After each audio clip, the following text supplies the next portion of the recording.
নমস্কার, আপনারা দেখছেন বাংলা নলেজ শো। অপারেশন সিন্দুরে চায়নার অস্ত্রগুলো বিফল হয়ে যাওয়ার পরও চায়নার এখনো বুদ্ধি হয়নি। মানে চায়নার অস্ত্র তো বিফল করে দিয়েছিল ভারত, পাকিস্তানকে যেগুলো দিয়েছিল, তার সত্ত্বেও চায়নার কোনো বুদ্ধি আসেনি। মনে হচ্ছে দ্বিতীয় অপারেশন না হলে চায়নার ঠিক মতন বুদ্ধি আসবে না। সেই কারণে ভারতের সৈনিকদেরকে বলতে চাই, দ্বিতীয়বারের জন্য আবার একটু রেডি হয়ে যায়, চায়না একটু ভালো করে বুদ্ধি তৈরি করে দেওয়ার জন্য। খবর কি আপনারা দেখতে পাবেন, সূত্রের খবর পাওয়া যাচ্ছে যে গতকাল রাতে চায়না তার ট্রান্সপোর্ট এয়ারক্রাফটের মাধ্যমে পাকিস্তানে কিছু অস্ত্র নামিয়েছে।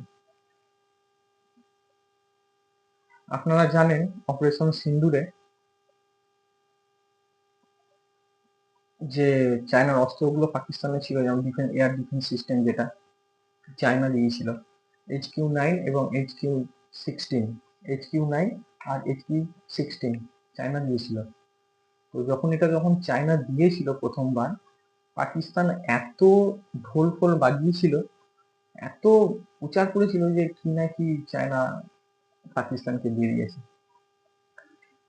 তো এত লাফালাফি করেছিল কারণ ওরা নাকি ওদের দেশের লোকেদেরকে জানিয়েছিল এবং মিডিয়া ফিডিয়া বিশাল হইচই করেছিল যে ভারতের প্লেন ঢুকতে পারবে না, রকেট মিসাইল কিচ্ছু ঢুকতে পারবে না পাকিস্তানের মধ্যে, পাকিস্তান মেরে ফেলে দেবে।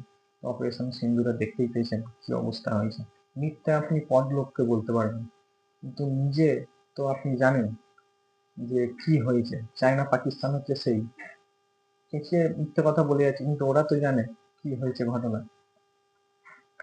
তো খবর হচ্ছে এই যে চায়না গভীর রাতে অন্ধকারে পাকিস্তানকে অস্ত্র দিচ্ছে।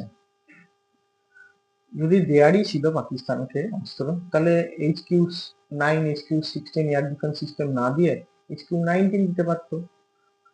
HQ-19 হচ্ছে ওর থেকে, এই যে ডিফেন্স সিস্টেম গুলো দিয়েছিল তার থেকে আপগ্রেড ভার্সন। তাহলে হয়তো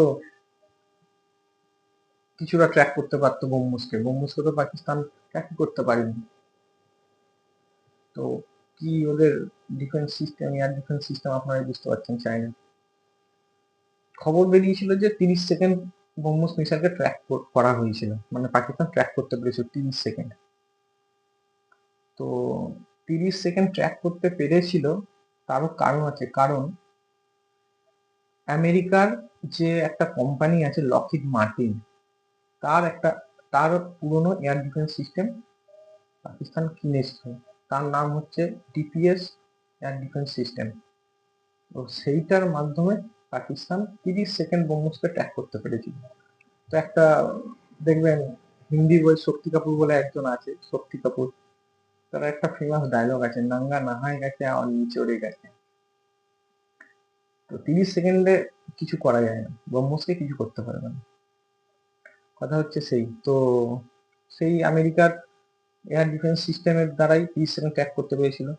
চায়না যদি আরো ভালো এয়ার ডিফেন্স সিস্টেম দিত, যেমন HQ-19 যদি দিত, হয়তো 1-1.5 মিনিট ট্র্যাক করতে পারতো, তাহলে নয় একটু খেলাটা জমতো। এটা তো ট্র্যাকই করতে পারছে না, তো কি আর খেলা জমবে বুঝতেই পারছেন। তাই রাতের অন্ধকারে চায়না চুপচাপ তার অস্ত্র দিয়ে চলে গেছে। এটা চায়নারই লাভ। কিসের লাভ বলুন? লাভ হচ্ছে, এক, পাকিস্তান তো অস্ত্র কিনছে চায়না, তার জন্য তো পয়সা দিতে হচ্ছে চায়নাকে, এক।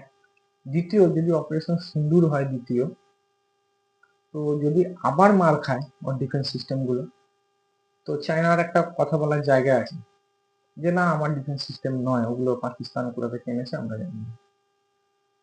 তো দ্বিতীয়বার আবার মার খাবে, আপনারা দেখে রাখুন।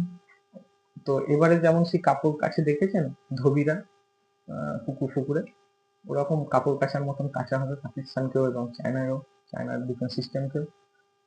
আমি খবরে নজর রেখে আছি, যদি কোনো খবর হয় বা খবর আসে, আপনারা দেখতে পাবেন বাংলা নলেজ শোতে।